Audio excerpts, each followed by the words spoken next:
Lapse the steering wheel here. Give me the steering wheel. Hey, steering wheel. Somebody tell him to give it to him. Come on! Whoa! Your leg, my please.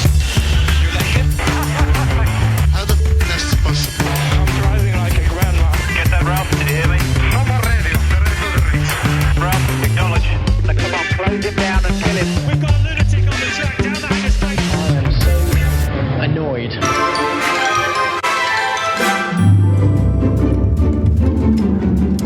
Hello and welcome back inside the Park from April podcast number 878. This is Todd. No, Todd, not now. AKA Negative Camber. Tonight, for your kind consideration, we are going to review the Saudi Arabian Grand Prix. And you know what we do on race weekends? We watch one, then we talk about it. Then we watch one, then we talk about it. That's Come exactly. on, Todd. That's what we do every race weekend. Before doing that, though, I have to introduce my guest.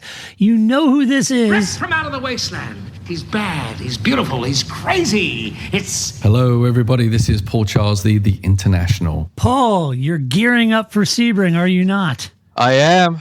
We're Yes. heading off. It's been a long break for the IMSA team, at least. Yeah, right. But yes, the IMSA team ever since Daytona. So it's been a few weeks. So it's kind of weird when Daytona comes right there and then there's a big gap. But Yeah. did a little testing and all that kind of good stuff. So yeah, ready for it. Love Sebring the track. Yes. Yeah, it's one of my Lots of favorites. bumps. Lots of bumps. The layout is great. It's just a fun track to drive for sure. Yeah. That's good. And when does SRO kick off? The week after that at Sonoma. At Sonoma. Okay. Yeah. I beginning thought of it was- April.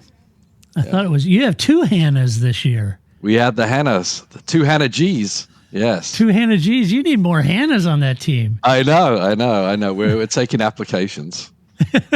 And Melton, that doesn't mean come with a blonde wig and apply. Right. That's awesome. Well, that's exciting. Well, Yeah. Welcome to the podcast, folks, and big hello to all of our Patreon supporters who have joined us live for this recording.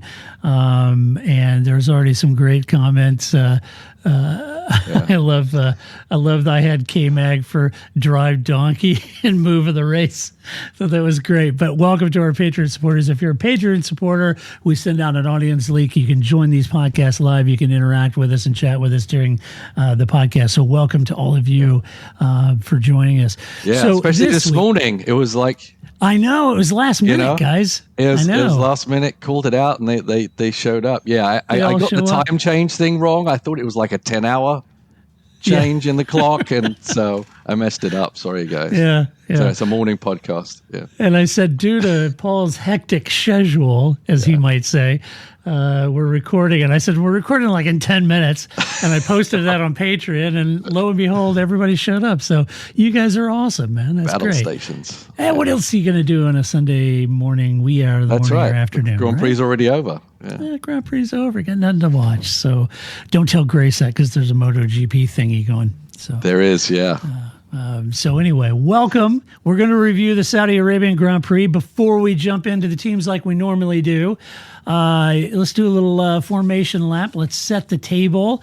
Just some thoughts on my end about this track circuit race, and share yours, Paul. But this, in my mind, this is a pretty rough track. Very long race. It's a real neck stretcher, right? It's got all those medium high speed turns that are flowing. It's just a real neck stretcher. I think even Oliver Bearmann said, "Whoa," it was bothering his neck.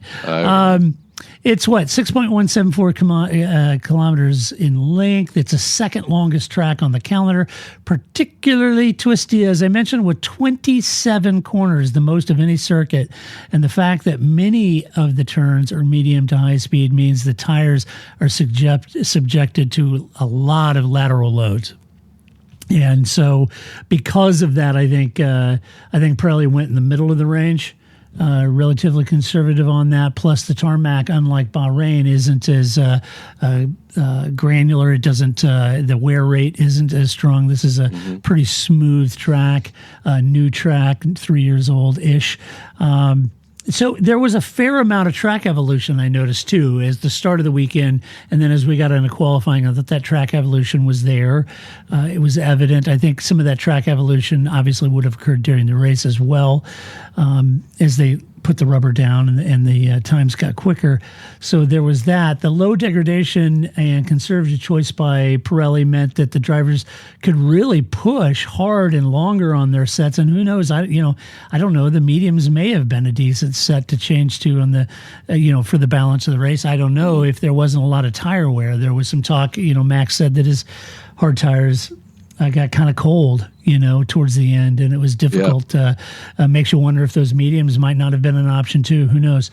The weekend still dominated by the soap opera that has become Red Bull, which is bizarre, with all new allegations that Helmut Marko may have been involved in some of the leaks to the press. And the head of Red Bull, the CEO, came to the race and had a meeting with him. Then there was Josh and Verstappen and his outburst and rumors that he was seeing the woman Christian was accused by, and finally Max offering a full-throated support of Marko, and if Marko left that he probably would, and then Perez actually offered support for Christian and said he was a key member of the team and built this whole team. So what's going on? I have no idea. It's a power struggle of some sort. Yeah, I have no idea. And given their performance in the first two races at this point, I feel like the only real threat to Red Bull is themselves at this point.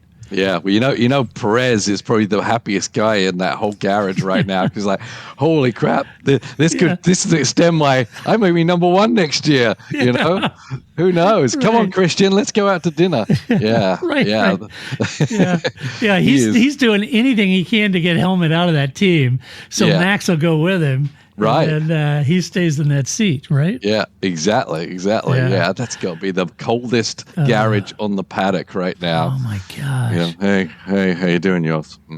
But we always, we talk about these evolutions of teams, when you talk about Ferrari in the domination years, and then Renault knocks them off the pedestal, and then Red Bull those 4 years with Seb, and then, Mercedes knocks them off the pedestal, met Mercedes for 8 years, Just a juggernaut. How could anybody beat, Toto, Mercedes, Lewis, and then boom, knocks them off their pedestal. And then Red Bull 3 years on the trot in championships. And, these the egos get in the way, the power control, the politics start to erode. Success can start to erode those teams. Yeah, well, as Steven says, the owner dies, and we knew it was going to change. Yeah. And we knew, they were going to start,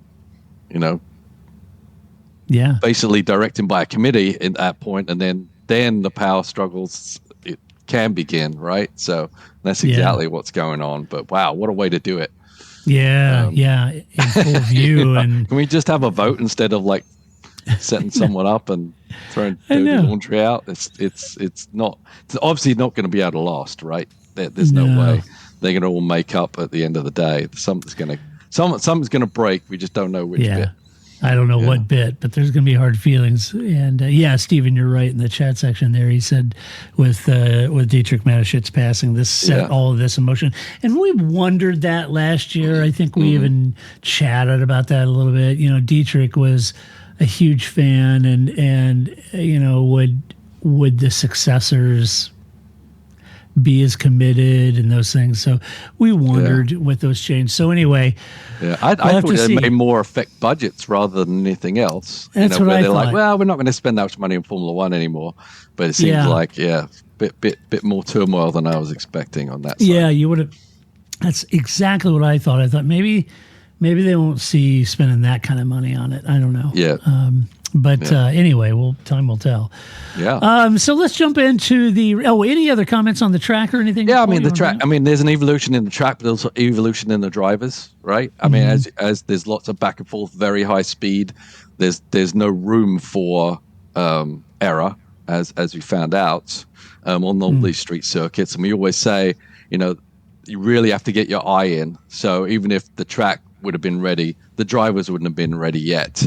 It's probably harder than Monaco, because the one little mistake you make is a massive crash, basically, right? As we saw with Lance in the race, it's like you clip something, just a half an inch, and you're heading off on a high rate of speed. So, they definitely want to work their way up to it, get their eye in as well, but and get the balance right. And then you really, because of the high speed corners, you really have to fine tune the setup, maybe even more. I mean, there's a lot of if you get it a little bit wrong, it goes a lot wrong in those high speed sections. So yeah, tough track. It seems like the drivers like it because they like the challenge, and definitely the physical challenge, mental challenge. Even I think, was it Charles Leclerc maybe, or was saying even if it was a lonely race, you weren't lonely because you literally had to pay attention, literally the whole time. You can't relax at that track at all. Yeah, I don't think there's a relaxing minute. It's even down the straights, they're not that long, and it's a very challenging track for sure. Yeah. And I think that I saw I didn't dig into the article about some sort of new track layout they're proposing for the future. I don't even know what it was called. It was like it's supposed to be Quidditch or something. I don't know. It's supposed to be like a permanent track. Yeah. But I don't know if like it's a the bridge, and there was a lot of people saying it was like Mario Kart, that's right. Yeah, had a big uphill section too. Yeah. We'll see if that evolutionizes, if that's a word. It is now, Paul. Thank you. Yeah, we'll put that in Wikipedia. So let's talk about That's a rock fact. All right, so let's talk about the teams.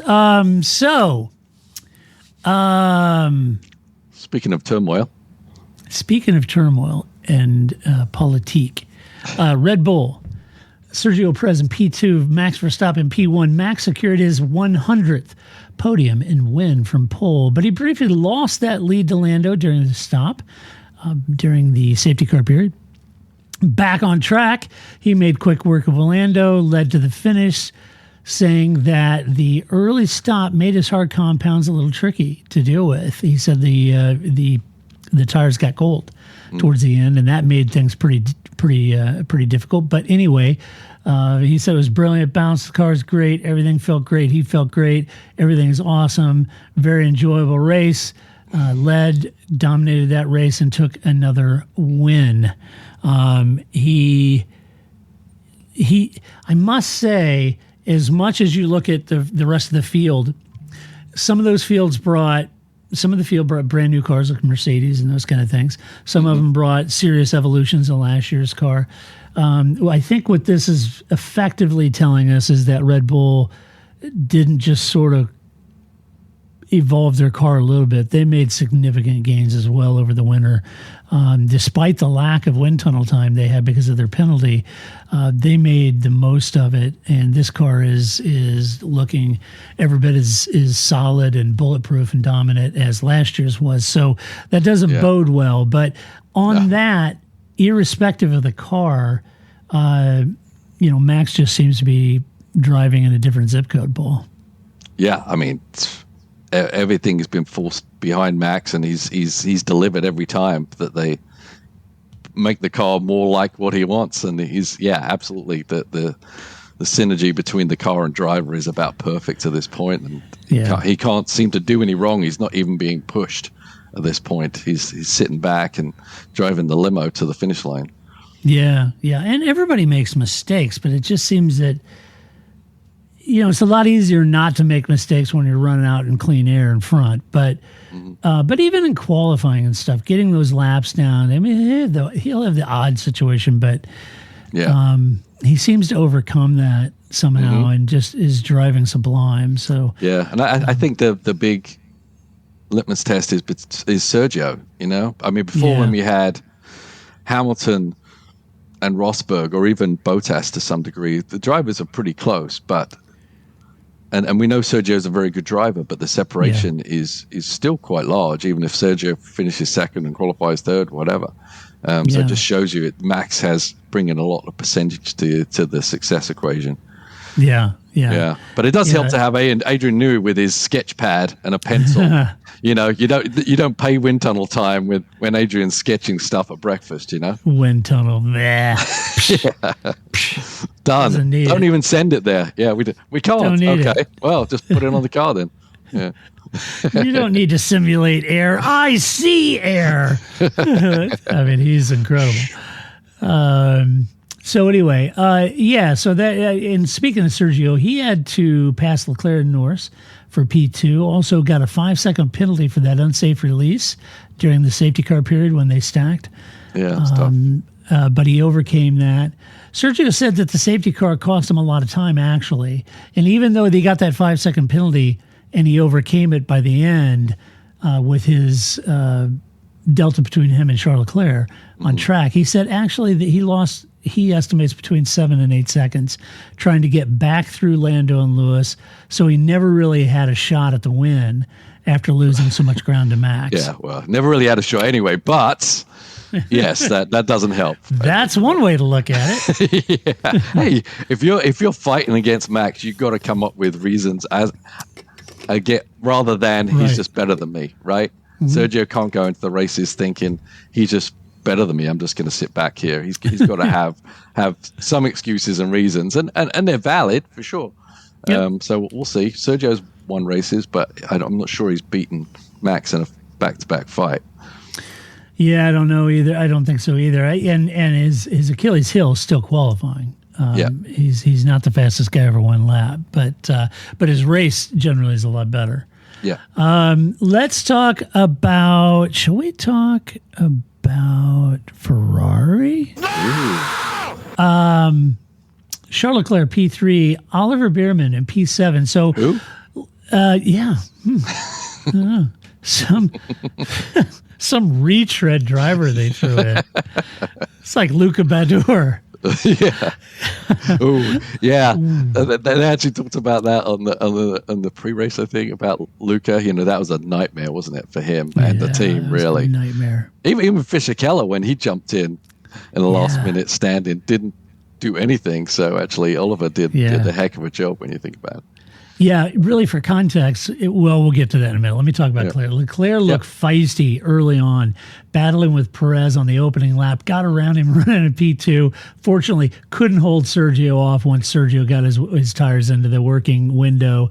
Ended up driving basically to a very quiet third place. Before I move to Ollie, do you want to say anything about Leclerc? No, I mean, I think he maximized what the car had. I think he did. Absolutely. Yeah. And I think you kind of seen the separation. Everyone's like, well, Red Bull obviously had advantage, but actually, I think the separation is more than last year right now, at least, where Ferrari have the upper hand on everyone else as well. Yeah, I think so too. I think Ferrari right now are clearly in that second best of the rest position. And, Charles set fast lap on the last lap. Yeah, well, that was surprising. Yeah, that was. I had Max down for the fast lap, but he set fast laps. So kudos to them. They do have pace, and the question is, can they develop into something very competitive? And that's time will tell. On the other side, Carlos Sainz feeling horrible, looked horrible on Thursday, and then went to the hospital that evening. Diagnosed with appendicitis, needed an emergency appendectomy, so he had surgery. I believe it was on Friday. So they call up Oliver Bearmann, Ferrari F2 driver, part of the Ferrari Junior program, who was on pole for the F2 race. They call him up, put him in the seat. That was the big talking point over the whole weekend. And he not only qualified well, but he finished well. He finished P7 in the points. It was a great experience for him. And he told the press, it was a wonderful experience, and I hope I've done enough to on my resume to get a ride. He said he was very comfortable on the softs, and it was a shame the safety car came out, as he would have liked to have stayed on the softs a bit longer because he was getting some good pace. But overall, he said he was really happy with the result. He passed Yuki during that stop, but then he passed Hulk on track, held off Norris and Lewis. It was a great achievement to P7. And to that point, Paul, we've seen we've seen the likes of Schumacher sitting in for people and made everybody go, whoa. We've seen Vettel sit in. I just last year watched Liam Lawson sit in and went, whoa. Yeah. Right. And we've seen drivers that have sat in and said, holy moly, that's impressive. Right. Mm-hmm. I would say more than not, we've seen reserve drivers come in and really struggle. I think that's more to the point. But in my mind, I think Ollie acquitted himself very well. At one point, he had 4 British drivers running nose to tail, and Ollie was in amongst them. Mm-hmm. When you go back and I looked at some of his onboards. There was some, he was chewing some curbs a little bit. Right. Certainly at the beginning when he first. In the beginning. In the P3, yeah. Yeah, he had some lockup here or there, just brief. He wasn't flat spotting the tires, but just to get in that car and understand the process of the steering wheel to control a hybrid system is a Herculean effort. I can't, and it's the same for Liam Lawson last year. I can't say enough about either of these drivers. I think Ollie did a great job. Yeah, there's so many things to dissect here on his drive. But yeah, first off, it's preparation, right? I mean, back in the day, you'd have test drivers and they'd be pounding around for days on end, and more than prepared to jump in a car on a Grand Prix weekend. Nowadays, it's so limited to actual seat time in the actual car, and I'm sure Bearmann does a lot of sim work, but there's still some separation there. But it just shows you how close the simulators and things like that actually come to getting you ready for actual usage of the vehicle. It's a smart tool, and he was obviously well prepared. I mean, I can't say enough about how he approached the weekend. I mean, getting it's one thing to be thrown in.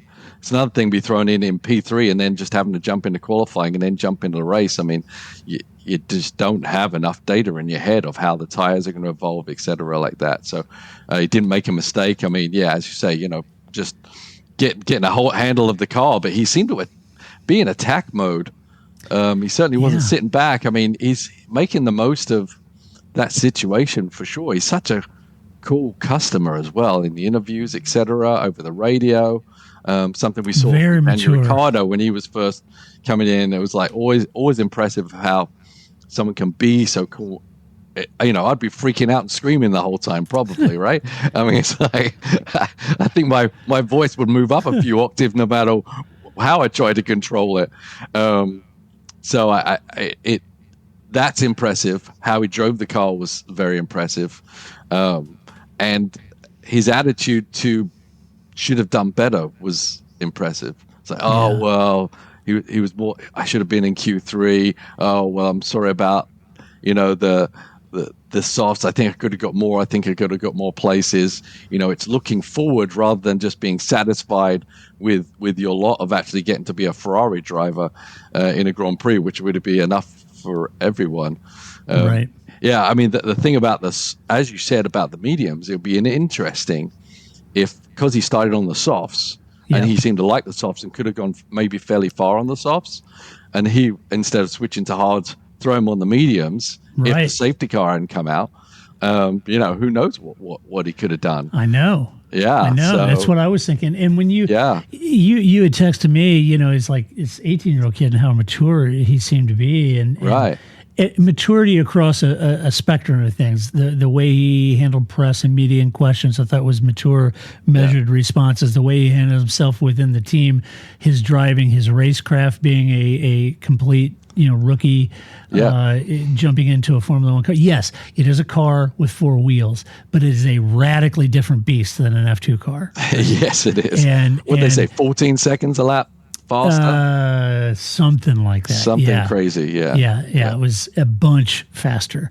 Mm-hmm. I would say that the braking zones, as you pointed out in a text message to me during quali, he was doing a lot of lift and coasting, right? Yeah. So I think he was trying to figure out, it's that confidence that all too well, being a professional race car driver, is understanding and building a trust with this thing. Yeah. Can I really wait to the 50 meter and jam the brake on it and it's going to stop me? Mm-hmm. I need to figure that out. Until then, I'm going to do a little left and coast. I'm going to ease into these, right? Yeah. And I'm going to start to build up a confidence of how late I can brake, right? Mm-hmm. And you've got to feel that out. And I think he did, but that maturity across the board, he reminds me, not exactly, but didn't we also kind of get that vibe from Oscar Piastri last year? Yeah. Young not guy, overwhelmed by the situation. Yeah. Not overwhelmed. He's not flabbergasted. He was measured.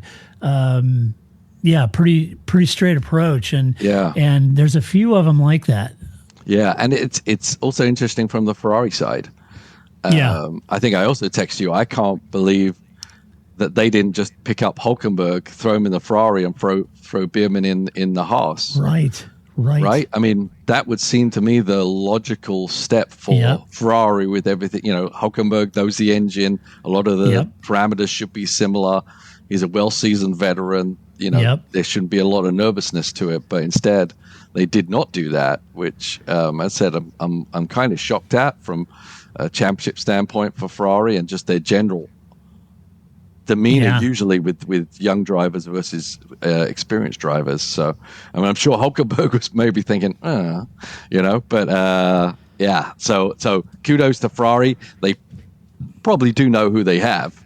I know Bearmann's been talked about, but we don't see him very much unless you watch all the F2 races, and that's still a hard way to judge how great someone can actually be, Yeah. Richard in the chat said he liked how John Elkann was standing right by Bearmann's dad, both of them beaming, which was great. Can you I was imagine how watching nervous John he must have Elkann. been? Oh, Doesn't he look like... he looks like somebody. I can't. He remember. does. He looks like an actor from one of those madcap fraternity movies, or he looks like someone's Delta Chi uncle who, is a real estate agent or something, divorced, and does not look like the head of Ferrari. Him. Yeah, you're right. I was like, which actor is that guy? So. Funny. yeah. Richard says he reminds me of Q from Sting. Yeah. He just when I think Ferrari, head of Ferrari, I keep thinking Luca Di Montezemolo, a passionate Italian and all that. Yeah. And Elkann looks even his like name isn't the same. Yeah. I know. He looks like he's like an accountant. Elkann, he'd have Elkann, his Elkann. sweater tied around his neck coming out of Yale or something. I don't know. He doesn't look like a car guy to me, but I'm not making fun of him. I'm sure he's a super smart guy and all. But we never see him, right? Obviously. Yeah, you never do. So anyway, good race for Ferrari. Great for Ollie. Love to see. Not just Ollie, folks. I want to see Ollie and Liam. And as a matter of fact, I would like to see Liam Lawson in a RB this year, and I'll talk about that later. Yeah. So let's talk about McLaren. You had Lando Norris P6, Oscar Piastri P4. Sorry. Oscar had a good start, passed Alonso, boxed first during the safety car while Lando stayed out, and this meant that he was in the hunt for the top 5 for the rest of the race. Unfortunately, he got stuck behind Lewis due to his lack of straight line speed versus medium and high speed corners, and this let him down in P4. Or left him down in P4, which he says honestly is about the max of what he thinks he could have got out of that. It was interesting to watch initially those first laps, and even switched to a picture of Mick Schumacher in the Mercedes garage shaking his head when Lewis came out and was up behind Oscar, or was it Lando? It was Lando maybe, and Lando just took off. He just disappeared in those the twisty bits. Yeah. Such was the dominance of that McLaren and the twisty bits. Once they got to the straights, the Mercedes chewed them up on the straights. But when they got to that twisty bit, Lando just took off. So I think that's an area that Zach said before the race. They need to look at their straight line speed because they know they're hobbled there. Right. And it was painfully obvious because Mick Schumacher was like, holy cow. It's a bit of a compromise, I think, because the Mercedes was struggling in high speed cornering and but had high top end speed on a straightaway. I think both those cars are kind of on opposite spectrums of the setup window. It was interesting to see how that played out too. Yeah, because I think where other cars may have had like 16 or so kph delta from the leading car under DRS, the McLaren, I think they said, has only had 6. Oof. So there isn't enough. So it was funny. Just those two cars' design philosophies seem to be antithetical to each other. Yeah, right? Absolutely. And it's an interesting thing. But a great race from Oscar nonetheless. Very measured drive. Mm-hmm. Yeah, no, superb. Yeah. By not stacking the stops, Lando took the lead briefly, but as his tires wore out, he boxed. That dropped him down the order to fight with Lewis and try to recover to 8th, which he did. Mm-hmm. Lando said he thinks staying out was the right decision as they were trying something different to see if it could work. And to be honest, this is just my opinion. I could be wrong on this, but in my opinion, I feel like it might have worked if more cars stayed out.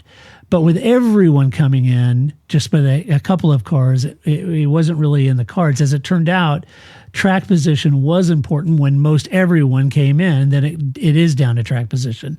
Yeah. In doing so. So you would want to do the same. If everybody's going to come in, you want to come in too.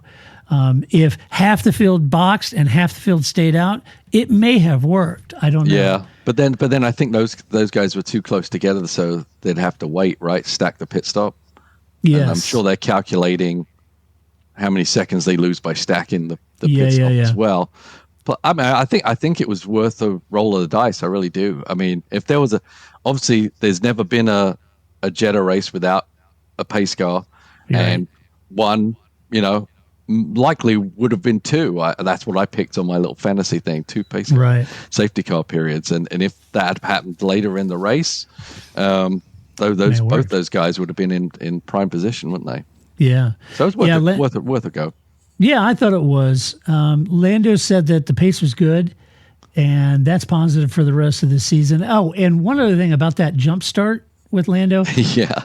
Apparently, the FIA provides a transponder on each car that signals a jump start if the car rolls a certain amount, and that sensor did not go off because the car didn't move enough to indicate that there was enough movement in the car that constituted a jump start. Interesting.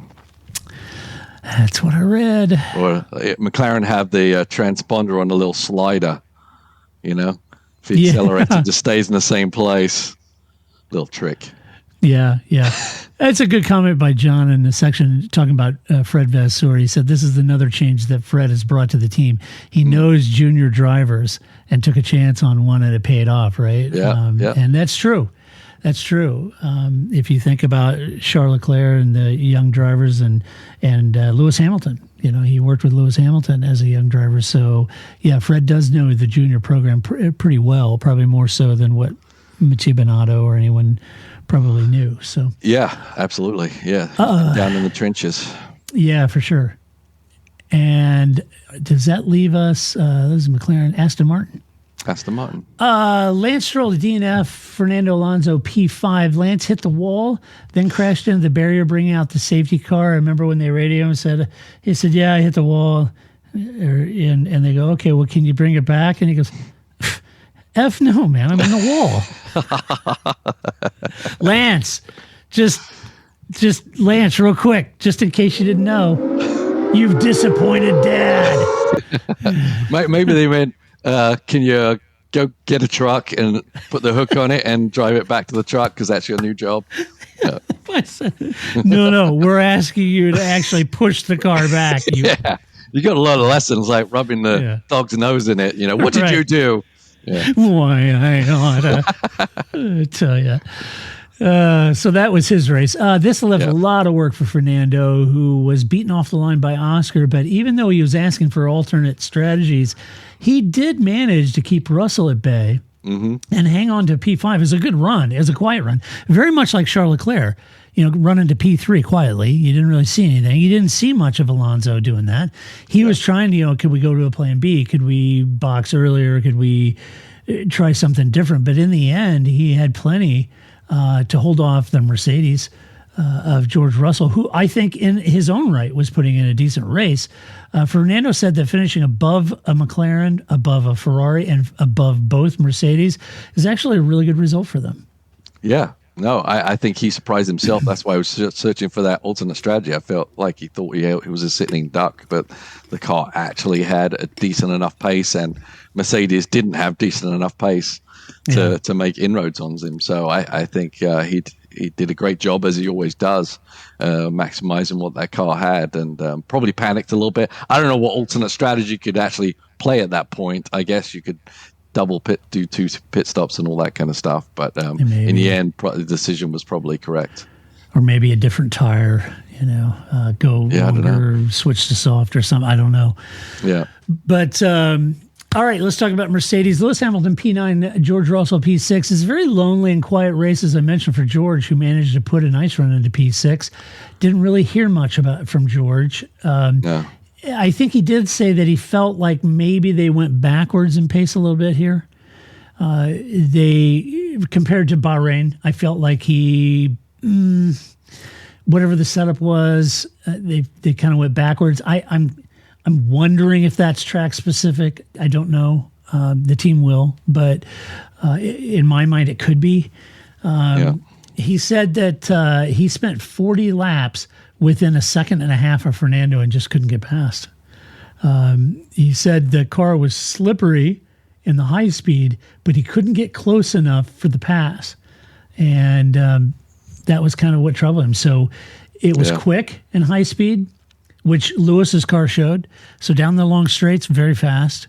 Not as fast in the twisty bits. Mm-hmm. And he spent most of that time, about a second and a half, out of DRS range for Alonso and just couldn't get around him. Yeah, I think McLaren and Mercedes haven't settled on their car yet. Yeah. I obviously Red Bull comes out with their car, and Ferrari have hit the ground running too. But both these teams seem like they may have better potential, but they haven't quite figured how to best extract it from the car, and working on upgrades and things like that. I think they'll come a little closer right now, but right now it's kind of like the early stages, I think. Right. I agree.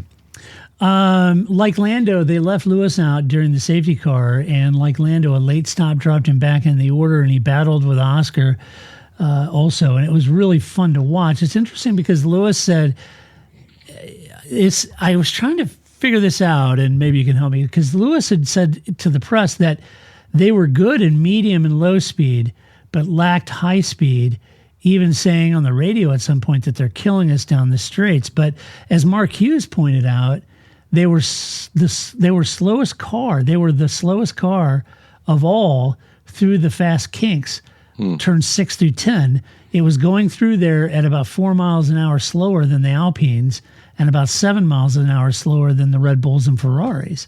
Yeah. So not sure where Lewis's maybe some confusion over what he's talking about on the radio or things like that. It seemed pretty apparent that the rear was a bit loose in the fast sections.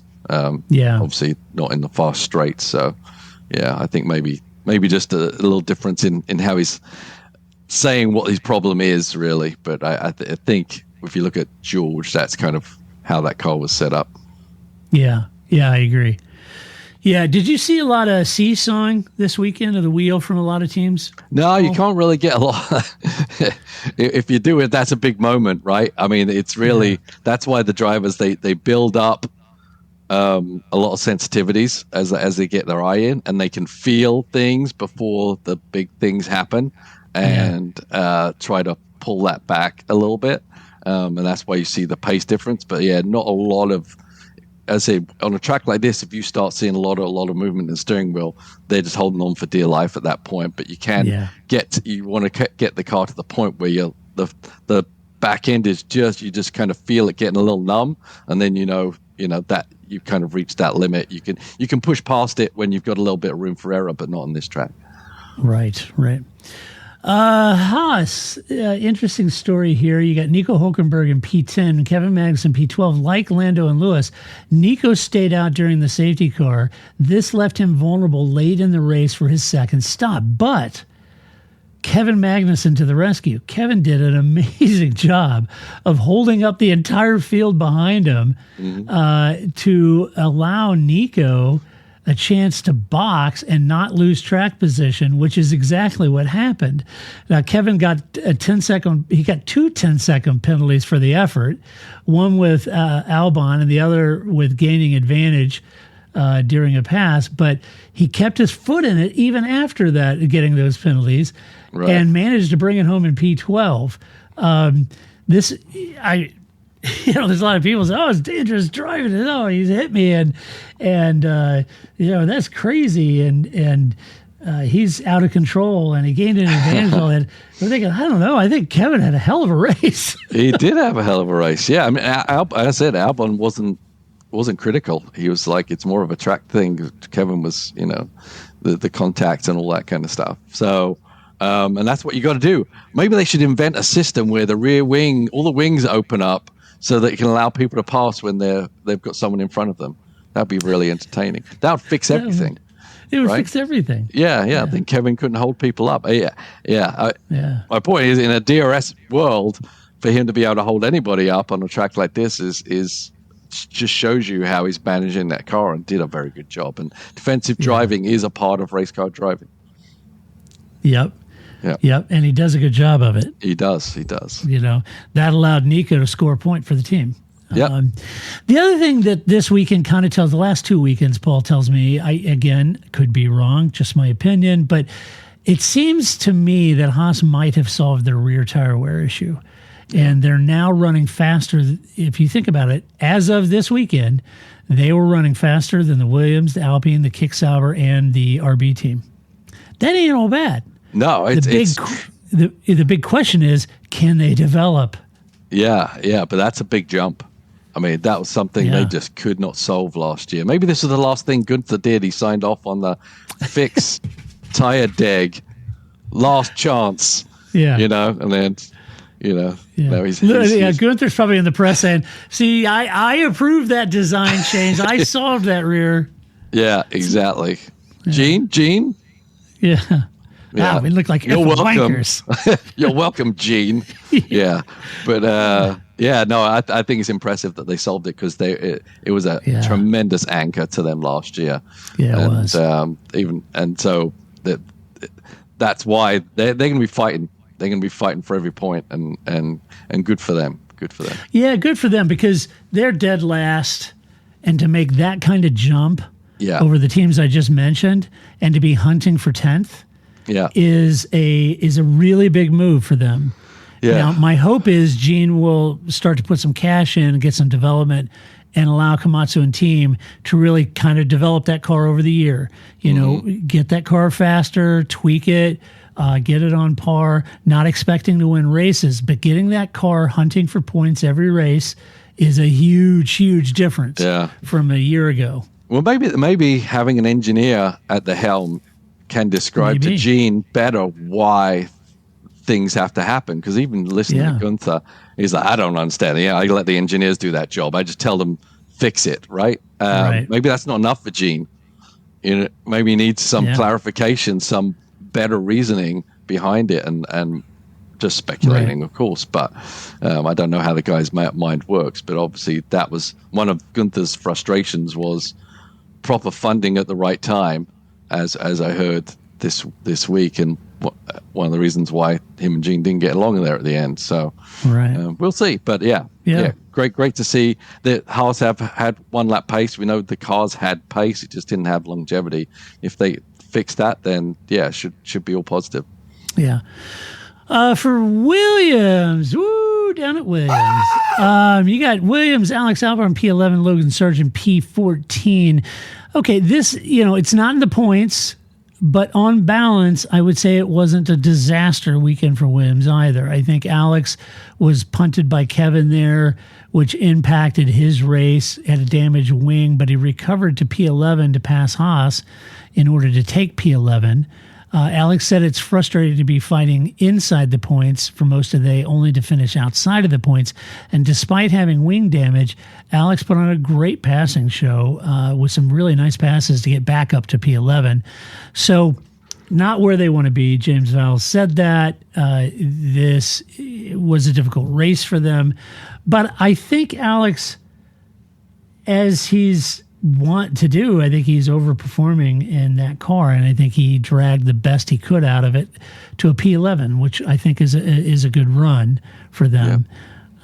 So, yeah, good on Alex. Yeah, and he was saying that the Haas was fastest on the straight, and he said it's really weird because that's always been our thing, right? And so you can see an evolution maybe in the Williams car where they're not just counting on a one-trick pony, perhaps. That's what James said in an interview I saw the last few days. He was saying this, we would normally, focus on 4 tracks, and those are the ones that we designed that car around. To your point, Paul, you've made several times about how you're compromising, and we're going to go high speed. So Monza, maybe Spa, maybe some of those we're going to do well at, right? Yeah. And James said this car was designed to be a better all-rounder. Not just targeting those 4 or 5 tracks in the circuit, but really trying to be a better all-rounder, which means it did sacrifice some of that straight line speed in the hopes that they'd get that slow and twisty bit even better. So we'll see. Right, all right. Yeah, hopefully it pays off. That's the only way to move forward, really, in the end, right? Yeah, eventually you got to be that way. You got to try and build a complete car. Yeah. That's what Red Bull has. That's what Ferrari has. Logan fell victim to the DRS train, came home in P14. It's a shame because he was actually running right up there with Alex in the DRS train for a good portion. I thought he looked pretty good early on, but he just fell back to. It's a tight battle right in there. I think it is with all those teams. So one little extra second on pit lane or whatever, just how it all works out. But I think he played it well. He did a good job. That's kind of what he needs to do, right? He needs to not be in the highlight reel, stuck in the barrier. He needs to get close to Alex and start building up his repertoire and start applying himself to get proper results. Yeah, agreed. Alpine Pierre Gasly at DNF, Esteban Ocon P13. Gasly was out on the first lap with a gearbox issue. Esteban had a good fight with Tsunoda, Magnussen, and Albon in that DRS-fueled train, and he couldn't get out of it like the other drivers. They were all stuck in it. Ocon said that, and this is not good, Ocon said that they basically took the race as an opportunity to learn more about their car. Yeah, test. That ought to tell you where they are. Testing. Unfortunately, they didn't because Gasly didn't even get a lap. But yeah. They actually did make some inroads because they looked pretty ridiculous at the first race. So at least they not lost. At least they're not team lost. So that's progress, I would say. It's going to be a tough climb. Right. RB Daniel Ricciardo P16, Yuki Tsunoda P15. If you consider the RB being a very similar car to last year's Red Bull, then one might think that they would do well this year. But it just seems like in race trim and those long runs, they just lose their pace. Unlike last year's Red Bull, which didn't. They just go off the boil. And I'm not quite sure why that's happening to that car. Yuki started in the top 10, lost spots to Lance and Oliver early on. And like the others, he was stuck in the Magnussen DRS train for much of the race. He was frustrated, to be sure, and he also got a penalty for unsafe release. So that was Yuki's. But I didn't hear a bunch of F-bombs over the radio, so that was good. Yeah, that's good. Progress, Yuki. Progress. Yeah. Dan lost 2 places off the line, couldn't find the pace to engage the DRS train, which is interesting, and even spun late in the race as a sort of a lazy spin. But then he had a slow stop for their tires. That put him at the back, so that didn't help, to be fair. I got to be honest with you. I'm not trying to be controversial here, but no offense, but as much as I like Dan, I've run out of excuses for him. I mean, if he can't beat Yuki, at this point, I would say to the team boss, take your pick one of them and put Liam in. Yeah. I mean, what do you have to lose? You're better. if there is a potential threat of Max leaving, you'd better start honing your next, Vettel, your next Verstappen, your next, Right. whomever. Yeah. And it ain't Dan and it ain't Yuki. So Yeah. Liam is the closest that I can think of. Get him in there. Mm-hmm. And I mean, am I wrong? I mean, Dan's not beating Yuki. So Yeah, I this don't know. concept of Dan taking Perez's spot. Yeah, I didn't see much of Dan's race other than the bad stuff, and I didn't know about the pit stop. I don't know how much time he lost. Would he? I mean, he's only one place behind Yuki. If the pit stop hadn't been bad, would he have been ahead of him? But either way, Right. both those cars are not performing great. Very surprisingly, with supposedly the Zach's nightmare that the second Red Bull team is going to be right behind the first Red Bull team. Yeah, It's right. Not even happening, not even close. I don't know if it's execution from the team or what's going on, but you would think the bloodline here should see this car way fighting in the top 10. Yep. Is it all driver? No, it's not all driver. No. It can't be.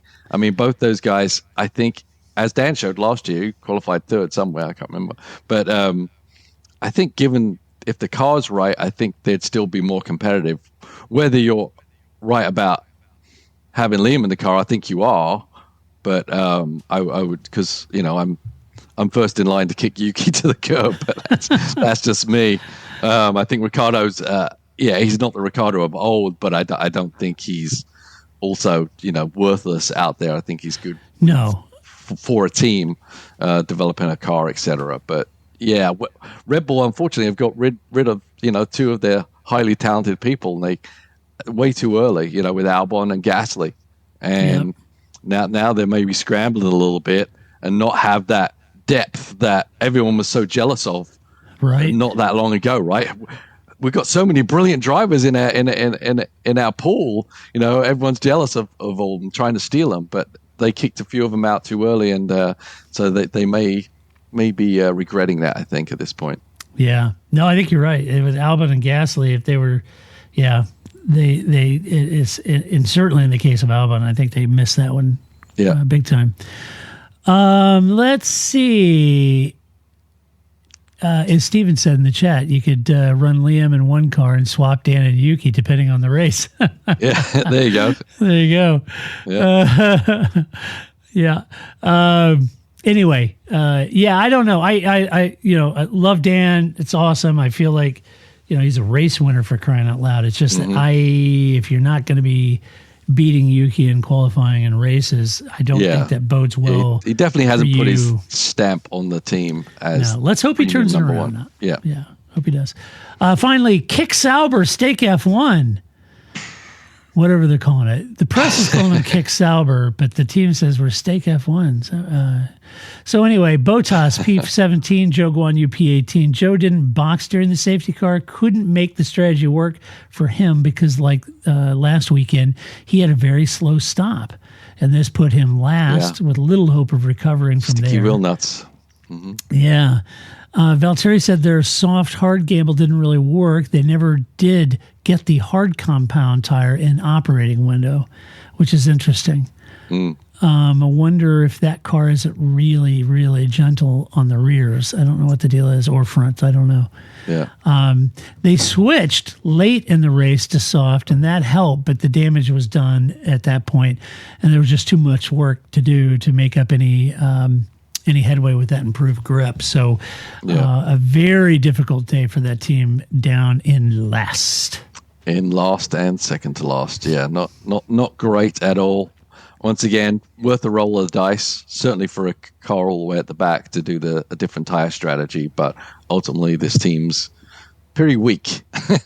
Yeah. Weak. Yeah. Yep. All right. Let's do some awards because that's what we tend to. I know, Melton. Damn it. Let's do. What do we do first? Move the race. Stop yelling at Todd. All right, Paul. Melton move the stops. race. I'm going with Ferrari putting Bearmann on softs. Nice. Yeah, I think as a whole, Ferrari did a great job in supporting Bearmann, and that was a brave but good call to give him the confidence, to stay with everybody. If you put him on the mediums, maybe as we've seen, there's a lot of trouble getting the tires to get in the right window, and I think putting him on the softs made it a lot easier for him to get up and go at the beginning and get in the groove without a lot of pressure from behind. Right. I think it was a great call, which, hasn't always happened over there. My move of the race, there's a few to choose from, sure. I actually really enjoyed the Tsunoda passing Mag repassing Tsunoda, Ocon passing Tsunoda, Albon passing. I just thought that whole battle really from sort of 12th to 16th in that DRS train was pretty funny to watch, and how everybody's getting mad and really ticked off, stuck behind that train. And Magnussen is just, he had the whitest card known to man, and he just covered every line, and you got Albon steaming down his neck and Tsunoda losing his shit back there and, screaming on the radio. And I thought it was pretty funny to watch that whole thing. And then once, he got that big move around Magnussen comes right back at him, and Ocon's like, see ya. Sees the window, goes right around. That was a lot of fun. A lot of fun to watch. All right, let's see. Well, we all love this award, Donkey of the War. We'll do it live. So my hunch is we have the same here. Yes, I think we give it to Aston Martin's new car recovery driver.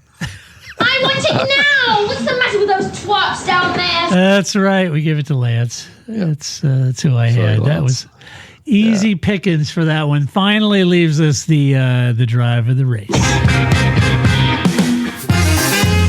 Get down. Get down. Get in there, Lewis. Oh boy, Paul. Drive the race. Who'd you give it to? I got to give it to Bearmann, man. I'm super impressed. You're like the rest of the world. I loved it. I just knowing what he went through, physically and emotionally, to get the job done. Very impressive. Yeah. I can't argue with that. I think it's a great pick. Just to pick something different, I'll give it to Oscar. I think Oscar had a really good run. Yep. Showed a lot of patience, made a couple efforts on Lewis. Lewis is a wily veteran. Lewis is not an easy guy to get by. Lewis is really good at defensive driving, and Oscar made a couple attempts, overcooked him a little bit, didn't lose his head, hung in there, knows that finishing the race, and it was just a measured race. I thought he did really well to do that. But yes, I think Ollie was great. All right. Well, that's what we think about this race, but you can let us know what you think about the race. And a huge, huge thank you to our Patreon supporters that have joined us live in the audience. Love all your comments. Mag gave everyone a 20-second penalty.